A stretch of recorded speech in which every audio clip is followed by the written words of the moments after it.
안녕하세요, 구독자 여러분들. 자, 오늘 EST가 정말 엄청난 무양세를 보여줬기 때문에 자, 여기에 대해서 한번 조금 말씀드려 보려고 이렇게 영상을 찍고 있습니다.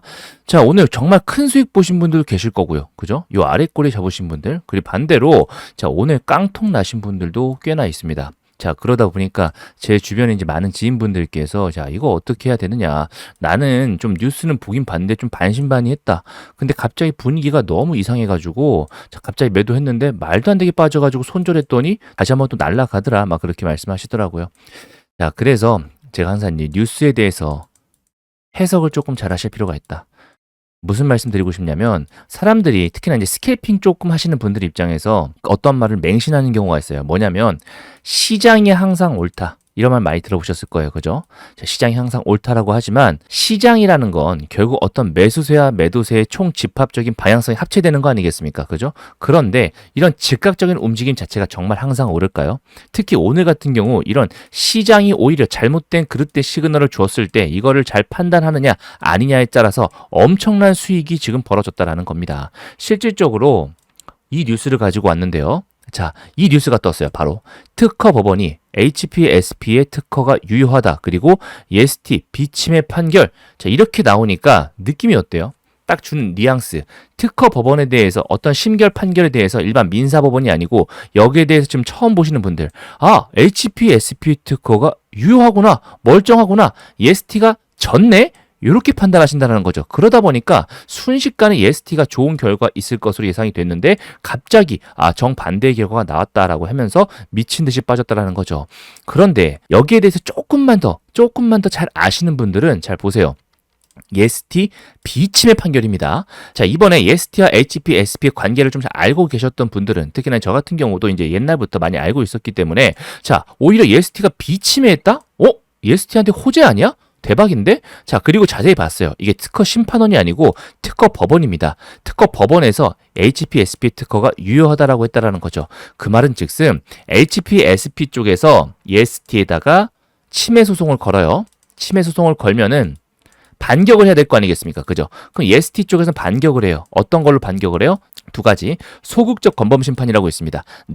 네 권리범위에 속하지 않아. 네 특허범위 아니야. 라고 해서 요거 하나 할 수 있고요. 두 번째는 무효 심판. 아예 이 침해 소송의 근간이 되는 특허 자체, 지금 027 특허죠. 027 특허 자체를 무효로 해버릴게. 이 무효 심판을 같이 청구하게 돼요.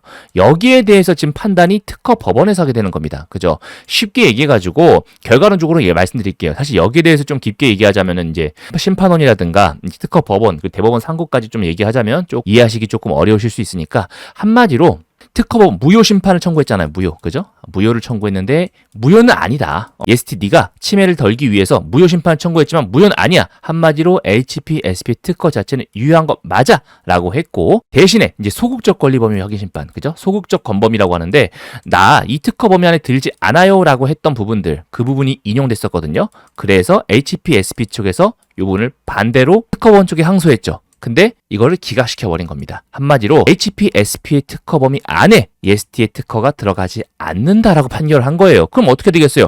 ESP 입장에서 호재죠. 그죠? 중요한 건 그런 거죠. 왜 떨어졌나 먼저 파악을 해보고 제목을 보니까 많은 시장 참여자들이 여기에서 이 유효로 보면서 조금 혼란을 겪었겠구나. 하지만 이건 정반대의 판결이다 라고 생각이 들어서 저 같은 경우는 순식간에 바로 들어갈 수가 있었습니다. 이렇게 바로 매수를 했어요. 바로 여기서 매수를 해가지고 이 미친 반등 자체가 거의 30% 가까이 됩니다. 그래서 이런 상승을 먹을 수 있다는 거. 물론 저 같은 경우는 항상 여러분들께 영상을 찍어드리다 보니까 뭐 큰 금액으로 할 수는 없어요. 그때 한 200 샀나요? 자, 보시면 한 200 조금 넘게 샀네요. 200 조금 넣어가지고 넘게 사가지고 한 5, 60만 원 정도 먹었는데 제가 이번 영상에서 말씀드리고 싶은 거는 이렇게 금액적인 부분이 문제가 되는 게 아니고 자, 이렇게 실질적으로 어떤 뉴스가 떴을 때 시장의 판단이 항상 옳지만은 않다. 우리가 그래서 항상 재료 공부를 잘 해야 된다. 그 점을 조금 말씀드리고 싶어서 이렇게 영상 찍어두고 있습니다. 자, EST 같은 경우 앞으로 더욱더 좋아하실 것 같아요. 이제 8월 달에 제품 같은 경우도 다시 한번 수출 시작하게 되죠.